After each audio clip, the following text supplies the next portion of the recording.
बुलाता हूं। सुनील जी, आप कह रहे हैं कि आत्मविश्वास जो है सरकार का वो डगमगा गया है। उल्टा सरकार कह रही है हम तो जितनी चीजें हमने प्रॉमिस की थी, जो हमने वादे किए थे, यूसीसी आएगा, वन नेशन वन इलेक्शन आएगा, वो रिपोर्ट रामनाथ कोविंद जी की पड़ी है सरकार के पास, और इसी कार्यकाल में हम ये सब करके जाएंगे। अगर किसी को डर होगा कि सरकार गिर जाएगी, सरकार डोल जाएगी, वो ऐसे वादे करेंगे ही क्यों?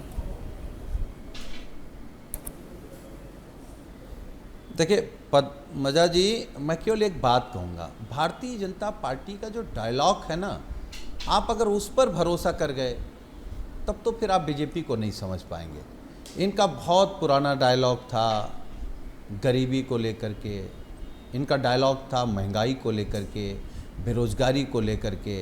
इन्होंने कहा था हम रुपए को डॉलर के बराबर ला देंगे, 2 करोड़ रोजगार दे देंगे, स्मार्ट सिटी बना देंगे, बुलेट ट्रेन ले आएंगे, स्मार्ट गांव बना देंगे, सड़कें बना देंगे।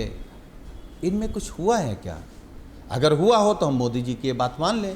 भाई वन नेशन वन इलेक्शन की बात कर रहे हैं आप, और 4 राज्यों में चुनाव हो रहे हैं। क्यों नहीं आपने महाराष्ट्र का चुनाव साथ कराया? क्यों नहीं झारखंड का चुनाव साथ कराया? क्योंकि आपको महाराष्ट्र और झारखंड में खरीद फरोख्त करनी है, बेईमानी करनी है, जो आपका नेचर है। और मैं अभी सुन रहा था माननीय प्रधानमंत्री जी को, वो कह रहे थे कि नहीं, हम किसी के दबाव में नहीं हैं।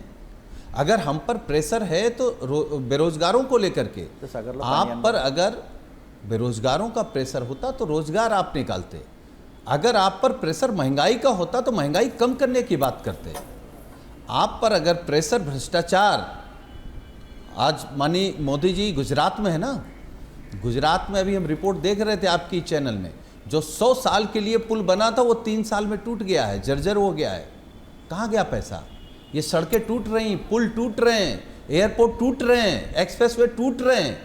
तो ये जो भ्रष्टाचार में इनका राष्ट्रवाद है, ये जब कहें कि हम राष्ट्रवादी हैं तो समझ जाओ ये भ्रष्टाचारी हैं, जब कहें कि हम राष्ट्रवादियों के समर्थक तो समझ जाओ ये बलात्कारियों के समर्थक हैं। ये असल मुद्दे पर बात नहीं करना चाहते हैं।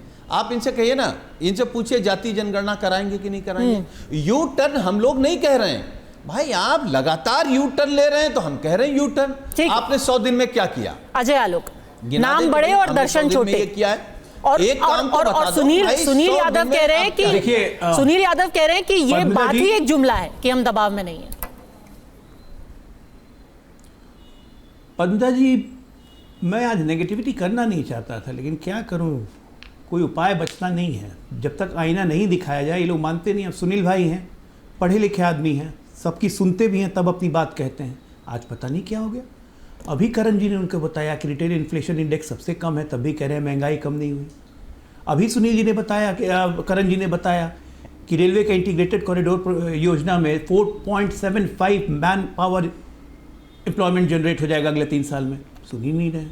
अभी मैंने बताया प्रधानमंत्री योजना में जो यूथ को स्किल करने की जरूरत है, हम 4.2 करोड़ यूथ तक पहुंचेंगे, जो 20 लाख लोगों को हर साल स्किल्ड करेंगे, और उसके लिए इंटर्नशिप योजना है। बजट भी नहीं पढ़ रहे, गजब हालत है भाई। अभी अतुल लोंडे पाटिल सोया क्या बोल रहे थे? अतुल जी, कच्चे पाम सोया सूरजमुखी तेल के आयात, मतलब जो फॉरेन से मंगवाते हैं, उसके ड्यूटी को बढ़ा दिया गया है 12.5% से 32.5%। और क्यों? रिफाइंड तेल के ड्यूटी के ऊपर 13.75 से 35.75 किया गया, जो आयातित होगी, इंपोर्टेड। क्यों? ताकि इंपोर्टेड तेल खरीदने से लोग बचें और हमारे किसानों को फायदा हो। लेकिन आप पढ़िएगा नहीं, आपको अपना कांग्रेस व्हाट्सएप यूनिवर्सिटी और कांग्रेस का रिसर्च थिंक टैंक के डेटाज आते हैं, लेकिन डेटा वो ही बताया कीजिए ना जो पब्लिक डोमेन में उपलब्ध हो। लेकिन लगातार नेगेटिविटी, अरे बर्बाद कर दिया आपने हिमाचल को, कर्नाटक को। भाई सामने दिख रहा है, जब मुख्यमंत्री कहता है कि मैं सैलरी नहीं लूंगा 2 महीने की सैलरी नहीं लूंगा मैं। खटाखट योजना में कांग्रेस के दफ्तर के बाहर कैसे लाइन लगी थी, एक मिनट बीच में नहीं, मैं एक भी और भी नहीं बोलता हूँ। एक ही सवाल, खटाखट योजना के तहत चुनाव के बाद 5 जुलाई को कैसे कांग्रेस दफ्तरों के बाहर भीड़ लगी थी। एक काउंटर क्वेश्चन लेने देते हैं, एक काउंटर क्वेश्चन। हाँ, लेने दीजिए, हाँ ले लीजिए। सोयाबीन की फसल कितनी फसल आती है साल भर में? सोयाबीन की कितनी फसल आती है साल भर में, आलोक जी? सोयाबीन के किसानों को जो नुकसान हो रहा था, उसी के देखते हुए नीति बनाई थी। नीति कभी बनाई है आपने? सोयाबीन की कितनी फसल आती है साल में? पढ़िए ना ठीक से, क्या नीति जो इंप्लीमेंट होने जा रही है। हो गया आपका सवाल हो गया। अभी आगे सुनिए। अरे सवाल हो गया आपका, सुनिए सवाल बढ़ाया, सुनिए ना आगे आराम से। व्यापारी के पास यार 4 घराने लग रहे हैं, कभी करण जी को भाजपा प्रवक्ता बना देना है, अभी एक दो सवाल पंद्रह जी पूछेगी तुमको मोदी मीडिया कहने लगेगा। सुनिए ठीक है, सुनील जी भी सवाल पूछना चाहते हैं एक-एक करके। पंद्रह जी ऐसे चलता है, मैंने एक बार भी डिस्टर्ब नहीं किया। ठीक है, अजय आलो। नहीं, उन्होंने व्हाट्सएप यूनिवर्सिटी का एक बार भी उल्टा सवाल पूछा। मैं कभी किसी का इंसल्ट नहीं करता, मुझे अपनी बात कहने का हक है ना, अधिकार है ना। इन्होंने तीन हमारे खिलाफ बोल रहे हैं, तब भी आप मुझे आप बोलने भी नहीं अपने दीजिए। फैक्ट्स रखिएगा, आप अपने इनको फैक्ट्स बोलिए ना रखिएगा। जरा शांति से रहने। डॉक्टर अजय आलो।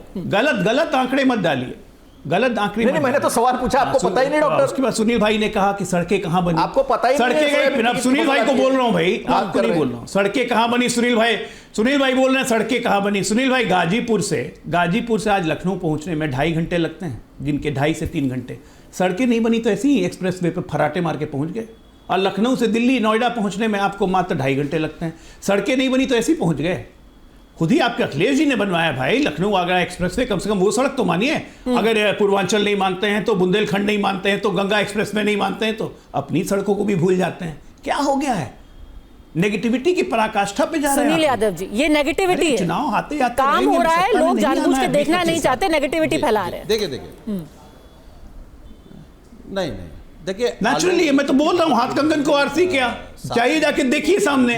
आप बताइए पंडित जी, हम लोग तीसरी अर्थव्यवस्था कैसे बन गए? सुन लीजिए, अरे मैं तो सुन रहा था। तीसरी अर्थव्यवस्था कैसे बन गए? 1.8 ट्रिलियन डॉलर ये छोड़ के गए थे हमारी इकोनॉमी को, आज हम 4 ट्रिलियन डॉलर कैसे बन गए? हवा में पैसे पैदा हो गए क्या?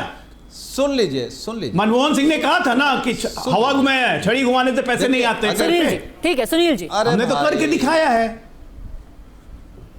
अच्छा आलोक जी, अब सुन लीजिए, आपने किया क्या मैं बताए दे रहा हूं। एक तो आप देश की आवाज को, देश के गुस्से को नहीं समझ पा रहे हैं। अगर आपको लगता है कि करण जी की ही बात माननी है तो आप अपना वित्त मंत्री बदल दीजिए, करण वर्मा को वित्त मंत्री बना दीजिए। एक दूसरी बात, आप सड़कों की बात कर रहे हैं, आप आगरा और लखनऊ एक्सप्रेसवे देख लीजिए, 10 साल होने जा रहे हैं उसको, कहीं अगर टूटा हो। और पूर्वांचल एक्सप्रेसवे चल के देख लीजिए, और जो बुंदेलखंड एक्सप्रेसवे माननीय प्रधानमंत्री जी उद्घाटन करके आए थे, एक बारिश नहीं झेल पाया। ये जो भ्रष्टाचार हो रहा है वो पूर्वांचल का भी उद्घाटन प्रधानमंत्री ने किया था। अस्पतालों में दवा क्यों नहीं है? अरे सुन लीजिए, अरे भाई बुंदेलखंड एक्सप्रेसवे का उद्घाटन प्रधानमंत्री जी करके दिल्ली नहीं पहुंचे, वो बैठ गया। देखिए, कोई बात आप बहुत तेजी से झूठ को सच बताएंगे तो देश सच नहीं मान लेगा। अच्छा बताइए, उस रिपोर्ट को मानते कि नहीं जो जहां माननीय प्रधानमंत्री। अच्छा, एक सवाल मेरा भी काउंटर है। 100 साल के लिए पुल बना तो 3 साल। एक सवाल में भी काउंटर पूछ लूं।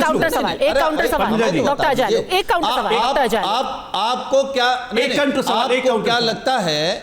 एक काउंटर सवाल आपको। रामपुर का एक गांव है, एक मिनट। हाँ। सुनिए सुनील जी, रामपुर सीट आपने जीती है। रामपुर का एक गांव है, ठीक है, मुर्शिदापुर करके, वहां पे कुल मिला के पीएम आवास योजना में 136 घर बने।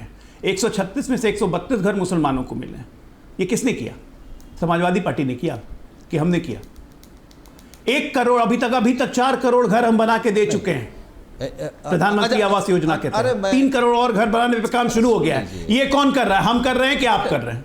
बता दीजिए। 132 घर आपने मुसलमानों को दिए, पर वोट तो समाजवादी पार्टी ले गई। डॉक्टर अजय आलोक, यही तो हम बात कर रहे हैं कि काम भले से ही आप कर रहे हैं, पर वोट आपको बिल्कुल ले गई। अरे बिल्कुल ले गई। आलोक जी, नहीं मिल रहे मुसलमानों को वोट, तो क्या मुसलमानों के लिए काम करना छोड़ दें? सुझाव मान लीजिएगा आप। नहीं छोड़ सकते हैं ना, हमें वोट दें चाहे नहीं दे, हमें सबको साथ लेके चलना है। देश तभी आगे बढ़ेगा, इनको सिर्फ मुसलमानों को लेके चलना है। दिक्कत यही है। देखिए, आप बीच में बोल करके दूसरे का समय खराब कर सकते हैं। केवल हम आपको एक सुझाव दे रहे हैं, आप मान लीजिए। आप सरकार में हैं, हम विपक्ष में हैं। विपक्ष आईना होता है। अगर हम आपको आईना दिखा रहे हैं, उस आईने में भ्रष्टाचार दिख रहा है, बलात्कार दिख रहा है, लूट दिख रही, बेईमानी दिख रही, झूठ दिख रहा, झूठी गारंटी दिख रही है। ठीक है, आपके पाप है भाई।